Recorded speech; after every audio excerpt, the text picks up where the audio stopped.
আমরা যারা বসেছি, রিচ পিপল, পুর পিপল, গরিব, ধনী, মরতে হবে কি হবে না? আস্তে কইলে জোরে কোন হবে কি হবে না? হবে। whoever you are, doesn't matter, তুমি কেই হও না কেন, তুমি প্রাইম মিনিস্টার হও, ফিনান্স মিনিস্টার হও, বিশাল বড় শাইখুল হাদিস হও না কেন, কবরের মাটিতে তোমাকে ঢুকাই লাগবে। কথা কোন ঠিক কিনা? কুল্লু নাফসিন যায়কাতুল মাউত, everyone has to take the test of death. প্রত্যেকটা মানুষকে মৃত্যুর স্বাদ গ্রহণ করাবে একজন। চিল্লায় কোন তিনি কে? আল্লাহ বললেন মৃত্যুর স্বাদ তোমাকে গ্রহণ করতে হবে। ভালো করে শুনে নাও, আল্লাহ বললেন মৃত্যুর একটা স্বাদ আছে। স্বাদ, কথাগুলো ভালো করে বুঝবেন, শুধুমাত্র কান দিয়ে শুনলে হবে না, হৃদয়ের কান দিয়ে শুনতে হবে। কথা কোন ঠিক কিনা? আল্লাহ বললেন মৃত্যুর স্বাদও ভিন্ন আছে, এক একজনের স্বাদ এক এক রকম হবে। যে ব্যক্তি 5 ওয়াক্ত নামাজ পড়ে নিজের জীবনটাকে সাজাবে, গোছাবে, যে ব্যক্তি 31st নাইট পালন না করে সারা রাত তাহাজ্জুদ পড়বে, তার স্বাদ একরকম। আর যে ব্যক্তি সারা রাত ডিজে পার্টি করে গান করে 31st নাইট পালন করবে, তার মৃত্যুর স্বাদ আলাদা। চিল্লায় কোন ঠিক কিনা? এক একজনের স্বাদ এক এক রকম, যার যেমন আমল তার তেমন স্বাদ। সুবহানাল্লাহ পড়া, জোরে কোন সুবহানাল্লাহ। কবর এমন একটা জায়গা যেখানে আপনি যাই করেন না কেন, আপনি যতই প্রোটেকশন নেন না কেন, কবরের মাটিতে আপনাকে ঢুকাই লাগবে। চিল্লায় কোন ঠিক কিনা? পৃথিবীতে 2 ধরনের মানুষের বসবাস। এক ধরনের মানুষ বলে কবর বলতে কিছু নাই, জোরে কোন নাউজুবিল্লাহ। এক ধরনের মানুষ বলে হাসর বলতে কিছু নাই, কিয়ামত বলতে কিছু নাই, জোরে কোন নাউজুবিল্লাহ। তাদের লজিক হচ্ছে আনসিন ইজ নাথিং, যা দেখি না তা বিশ্বাস করি না, জোরে কোন নাউজুবিল্লাহ। এর চাইতে ফালতু লজিক, এর চাইতে অহেতুক কোন যুক্তি পৃথিবীতে আর কি হতে পারে? জয় কোন আর হতে পারে?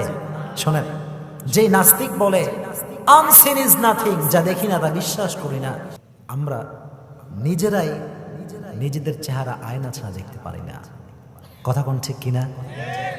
আপনি আপনার চেহারা আয়না ছাড়া দেখতে পাবেন? আমি আমাকে দেখতে পাচ্ছি। আপনি বলবেন নাস্তিক, যা দেখিস না তা বিশ্বাস করিস না, যা দেখিস না তার অস্তিত্ব মানিস না। যদি কথা এটাই সত্য হয়, তাহলে তোর মতো নাস্তিকের অস্তিত্ব বাংলার জমিনে নাই। কারণ তুই তো তোরেই দেখিস না, তুই তো তোকেই দেখিস না। তার মানে যা দেখি না তা বিশ্বাস করার দরকার আছে না নাই? আল্লাহ বললেন শোন, নাস্তিকরা বলে কবরে যখন চলে যাব, এ হাড্ডি থাকবে না, এ গোস্ত থাকবে না, আমার চোখ থাকবে না, আমার কিছুই থাকবে না, আমি তো চূর্ণ বিচূর্ণ হয়ে যাব। আল্লাহ জীবিত করতে পারে কি পারে না? Do you believe? আপনি কি বিশ্বাস করেন? এইটা করেন, এটা বিশ্বাস আপনারা? আর একটা কথা শুনেন, আল্লাহর যুক্তি, হাল আতা আলাল ইনসানি হিনুম মিনাদ দাহর লাম ইয়াকুম শাইআন মাযকুরা।